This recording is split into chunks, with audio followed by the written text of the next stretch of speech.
தமிழர்களின் பாரம்பரிய கலாச்சார பண்பாட்டு பெருமைகளின் அடையாளமாக திகழும் ஜல்லிக்கட்டு நிகழ்ச்சியை நடத்த ஏதுவாக ஓர் அவசர சட்டத்தை உடனடியாக பிறப்பிக்க வேண்டுமென மத்திய அரசை அஇஅதிமுக பொதுச் செயலாளர் சின்னம்மா வலியுறுத்தியுள்ளார்.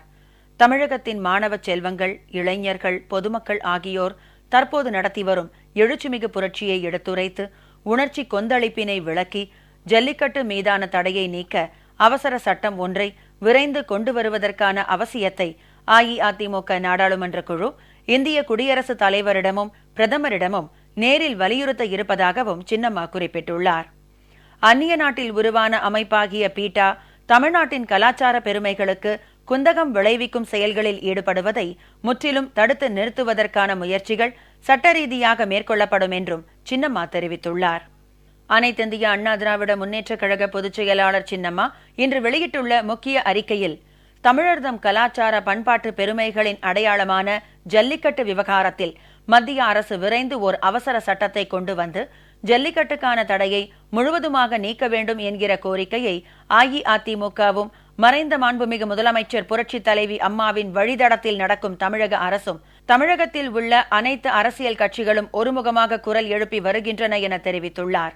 அதேவேளையில் ஜல்லிக்கட்டுக்கான தடையை உச்சநீதிமன்றம் வழங்குவதற்கு காரணமாக அமைந்தது திமுக அங்கம் வகித்த முந்தைய காங்கிரஸ் தலைமையிலான ஐக்கிய முற்போக்கு கூட்டணி ஆட்சிதான் என்பதையும் வரலாறு அறியும் என அவர் குறிப்பிட்டுள்ளார். 2014 பாரதிய ஜனதா கட்சியின் ஆட்சி அமைந்த பிறகு அதன் மத்திய அமைச்சர்களும் தமிழக பாரதிய ஜனதா கட்சியினரும் ஜல்லிக்கட்டுக்கான தடையை விரைவில் நீக்கிவிடுவோம், இந்த ஆண்டு ஜல்லிக்கட்டு நடந்துவிடும் என்றெல்லாம் அடுக்கடுக்காக நம்பிக்கையூட்டும் வகையில் பேசி வந்ததும், ஆனால் பாரதிய ஜனதா கட்சியின் ஆட்சி அமைந்த பிறகு 3 வருட பொங்கல் பண்டிகைகள் கடந்துவிட்ட நிலையிலும் இன்று வரை ஜல்லிக்கட்டுக்கான தடை நீக்கப்படாததால் தற்போது ஒட்டுமொத்த தமிழகமும் ஒருமுகமாக ஜல்லிக்கட்டு தடைக்கு எதிராக வெகுண்டு எழுந்திருப்பதாகவும் சின்னம்மா தெரிவித்துள்ளார்.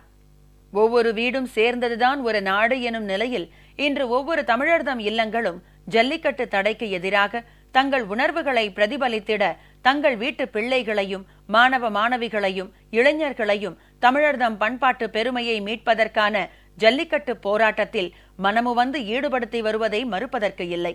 அதேவேளையில் ஜல்லிக்கட்டு தடைக்கு எதிராக அனைத்திந்திய அண்ணா திராவிட முன்னேற்றக் கழகத்தின் நாடாளுமன்ற உறுப்பினர்களை கொண்டு மத்திய அரசுக்கு தமிழர்களின் கடும் எதிர்ப்புகளை உணர்த்தும் வண்ணம் பாராளுமன்றத்தின் இரு அவைகளிலும் உரிமை குரல் எழுப்பியதும், தொடர்ந்து மத்திய அரசையும் பாரத பிரதமரையும் வலியுறுத்தி ஜல்லிக்கட்டு தடையை நீக்கிட அயராது போராடி வருவதும் புரட்சித் தலைவி அம்மா வழி நடக்கும் அனைத்திந்திய அண்ணா திராவிட முன்னேற்றக் கழகமும் அதன் அரசும் தான் என்பதை மக்களும் இன்று ஜல்லிக்கட்டு தடைக்கு எதிராக களம் இறங்கி போராடி வரும் மாணவ செல்வங்களும் நன்கு அறிவார்கள் என சின்னம்மா குறிப்பிட்டுள்ளார். ஜல்லிக்கட்டுக்கு தடை விதித்த போது மத்தியிலும் மாநிலத்திலும் இரட்டை அதிகாரத்தில் இருந்த திமுக அதனை தடுக்க முயற்சிக்காததோடு காளைகளை வனவிலங்குகளின் பட்டியலில் சேர்ப்பதற்கு ஆட்சேபிக்காமல் இந்த ஜல்லிக்கட்டு தடைக்கு மூல காரணமான பீட்டா அமைப்புக்கு சட்டப்பூர்வ அங்கீகாரத்தை வழங்கியதும் அப்போதைய திமுக காங்கிரஸ் ஆட்சிதான் என்பதை உலக தமிழினம் உளமாற அறியும். ஆனாலும் திமுக காங்கிரஸ் கூட்டணி அரசால் அன்று பறிபோன ஜல்லிக்கட்டு உரிமையை மீட்டெடுக்க இன்று போராடி வரும் தமிழக மக்களின் கொதிநிலை கொண்ட அதே மனநிலையில்தான் 1.5 கோடிக்கும் மேற்பட்ட தொண்டர்களை கொண்ட அனைத்திந்திய அண்ணா திராவிட முன்னேற்றக் கழகமும் சரி, புரட்சி தலைவி அம்மா வழித்தடத்தில் நடக்கும் தமிழக அரசும் சரி ஒருமித்த கருத்தையே கொண்டிருக்கிறது என சின்னம்மா தெரிவித்துள்ளார். உலக அரங்கில் மட்டுமல்ல, இந்திய அரசியலிலும் குறிப்பாக திராவிட அரசியலில் மாபெரும் வரலாற்று புரட்சிகளுக்கெல்லாம் வாய்க்கால் வகுத்த பெருமை மாணவ செல்வங்களின் எழுச்சிக்கும் புரட்சிக்கும் உண்டு. அதே வேளையில் தன்னெழுச்சியாக உருவாகியிருக்கும் போராட்டங்களும் ஆர்ப்பாட்டங்களும் பொதுமக்களின் அன்றாட வாழ்க்கைக்கு இடையூறாகவோ குந்தகத்தை ஏற்படுத்தும் வகையிலோ அமைந்துவிடக் கூடாது என்ற பொறுப்புணர்வோடு தங்களின் ஆர்ப்பாட்டங்களையும் போராட்டங்களையும் அமைதி வழியில் அஹிம்சா நெறியில் முன்னெடுத்து வரும் மாணவ செல்வங்களும் இளைஞர்களும் உலகத்துக்கே வழிகாட்டும் உயரியவர்களாக திகழ்வதை பாராட்டித்தான் ஆக வேண்டும் என சின்னம்மா குறிப்பிட்டுள்ளார். அதேவேளையில் மாணவ செல்வங்களின் கல்வி, இளைஞர்களின் வேலை வாய்ப்பு, ஏழை எளிய குடும்பங்களின் பொருளாதார பின்புலம் இவற்றில் எத்தகைய இடர்களும் இடையூறுகளும் இப்போராட்டங்களால் ஏற்பட்டுவிடக் கூடாது என்பதை கருத்தில் கொண்டு அனைத்திந்திய அண்ணா திராவிட முன்னேற்றக் கழகமும் புரட்சி தலைவி அம்மாவின் தமிழக அரசும் மத்திய அரசிடம் ஜல்லிக்கட்டுக்கான தடையை நீக்குவதற்கு மிக உறுதியான நடவடிக்கைகளை தொடர்ந்து எடுத்து வருகிறது. இதன் உச்சகட்டமாக தமிழகத்தில் தற்போது நடைபெற்று வரும் மாணவ செல்வங்கள், இளைஞர்கள், பொதுமக்கள் ஆகியோரது எழுச்சிமிக்க புரட்சிகளை எடுத்துரைத்து தமிழகத்தின் உணர்ச்சி கொந்தளிப்பினை விளக்கி ஜல்லிக்கட்டுக்கான தடையை நீக்க விரைந்து அவசர சட்ட திருத்தத்தை கொண்டு வருவதற்கான அவசியத்தையும் அனைத்திந்திய அண்ணா திராவிட முன்னேற்றக் கழக நாடாளுமன்ற உறுப்பினர்களை கொண்ட குழு இந்திய குடியரசுத் தலைவரையும் பாரத பிரதமரையும் நேரில் சந்தித்து வலியுறுத்த இருக்கிறது என்பதை தெரிவித்துக் கொள்வதாக சின்னம்மா குறிப்பிட்டுள்ளார்.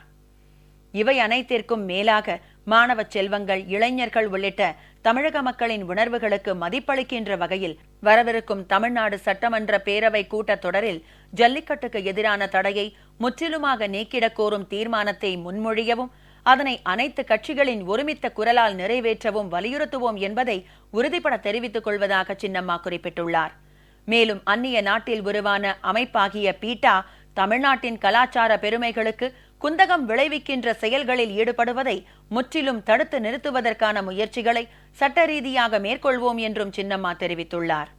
மக்களுக்காகத்தான் சட்டமே தவிர சட்டத்திற்காக மக்கள் அல்ல என்பதை கருத்தில் கொண்டு கடந்த காலங்களில் இந்திய அரசியல் சாசனத்தில் எத்தனையோ திருத்தங்களை, மாற்றங்களை, புதிய முன்மொழிவுகளை கொண்டு வந்திருக்கும் நாடாளுமன்றத்தின் இரு அவைகளும் உலகெங்கும் வாழும் தமிழர்களின் உள்ளார்ந்த வருத்தத்தை உணர்ந்து கொண்டு தமிழர்தம் பாரம்பரிய கலாச்சார பெருமைக்கு ஓர் அடையாளமாகிய ஜல்லிக்கட்டுக்கான தடையை நீக்க ஓர் சட்ட திருத்தத்தை முன்மொழிய வேண்டும் என்பதே புரட்சி தலைவி அம்மாவின் விருப்பமாக கடைசி வரை இருந்தது.